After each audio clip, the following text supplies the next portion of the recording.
We discovered that one of the centers of this traffic is right here in Los Angeles. So how does it get here? Bob Gilmartin traced shipments back to their source halfway around the world. Bob?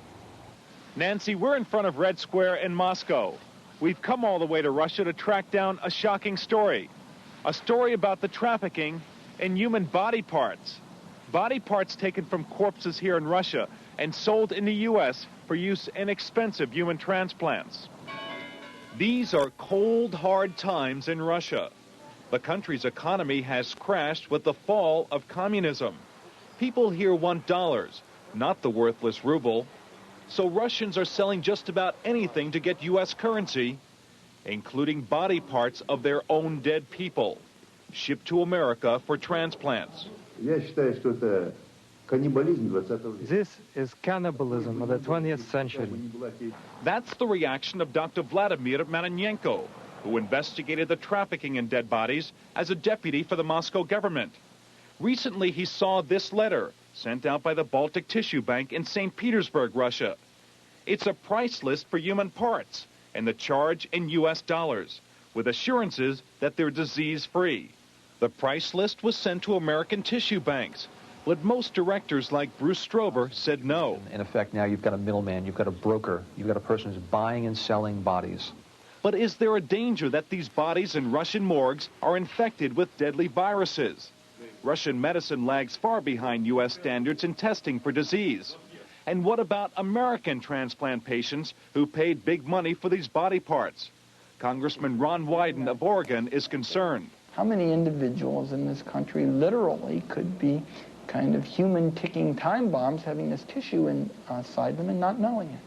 Russian authorities say brokering dead bodies is a growing industry. We're talking about 20 companies that I know of, and the prosecutor's office knows of, that are planning to ship abroad different parts of human bodies. In the U.S., it's Russian-born immigrants who own these gruesome companies. One of them is run by a doctor, Gary Karsh. Karsh is a broker who sells Russian corpses to U.S. tissue banks. By day, he operates a storefront dental practice in a rundown section of Los Angeles. My name is Bob Gilmartin from American Journal. We caught up with the Russian-born doctor outside his office. Yeah, there's nothing to tell. But absolutely nothing. But you're under investigation by the FDA for selling human body parts? Not so. You've never been involved in selling human tissue, human body parts. That's not a business that you have on the side? You're wasting your time, that's all I'm telling you. If you have any questions, call FDA. Well, we called the FDA, the U.S. Food and Drug Administration. The response, no comment to most of our questions about Dr. Karsh because of an ongoing investigation. But we've learned that Karsh was very busy approaching tissue bank directors like Steve Patton of Portland, Oregon, with an offer to sell human tissue from Russia. Patton said no, it's illegal in this country to buy and sell tissue. He was also concerned that the Russian corpses could contain infectious disease. We can transplant tissue into people, but if it's not screened appropriately, you have the ability to take people's lives and actually kill them. Alarmed by the number of Russian brokers dealing in dead bodies, last year the FDA set up a sting operation. It targeted the Baltic Tissue Bank, Dr. Karsh, and another Russian-born doctor who sought political asylum in this country, Dr. Fava Lurie of Detroit. The doctors told FDA undercover investigators the bodies they were importing tested negative for disease. They even supplied blood samples. But when the FDA tested the blood, they found that 1 out of 4 of those bodies was carrying a deadly virus, hepatitis B. In the Eastern Bloc countries, there's a much higher incidence of hepatitis than there is here in the United States. So there is some potential that one of those might slip through the screening process. In late December, the FDA issued emergency guidelines to stop the importation of Russian bodies. But by then, these two doctors had already imported hundreds of cadavers from Russia during a 2-year period. Because there's nothing wrong was done so far. But our American Journal investigation showed that the FDA knew about these shipments of Russian body parts for years and did nothing. American Journal obtained a copy of this import document that clearly shows the contents as human bone tissue, the country of origin, Russia. The FDA inspector even signed the box that says the shipment of body parts may proceed without examination. People around the world say, well, here's a chance to duck in through the holes in the U.S. safety net and make some quick money, and maybe the patients will get hurt, but so be it. And there were plenty of holes in that safety net in El Paso, Texas. This is where a Russian broker, Dr. Feva Lurie, imported almost 200 bodies for a company named Allotech.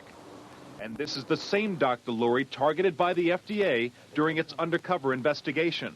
There were some allegations that your company was selling human tissue and body parts to... Dr. Lurie wouldn't talk to us. Could you talk to us just for a minute, sir? Lurie's role as a middleman for Allotech is something the owner of the company would not talk about.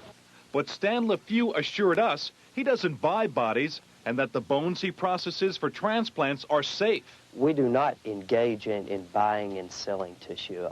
In fact, by law, it's illegal to buy or sell human tissue. The tissue is donated to the tissue bank. Donated? Not quite.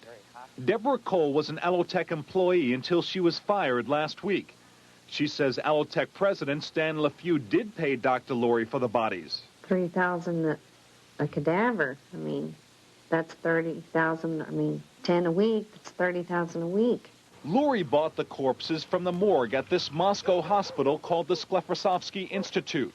In Russia, families of the deceased are not even asked for consent when body parts are removed. A lot of those families don't even know their loved ones' bodies are even coming, I'm sure, and that some Americans making all this money off of them. But at this point, Allotech will not be making any more money from the sale of Russian bone tissue. On Tuesday, the FDA said Allotech's records were so poor, it couldn't determine if these Russian bodies had been tested properly for diseases.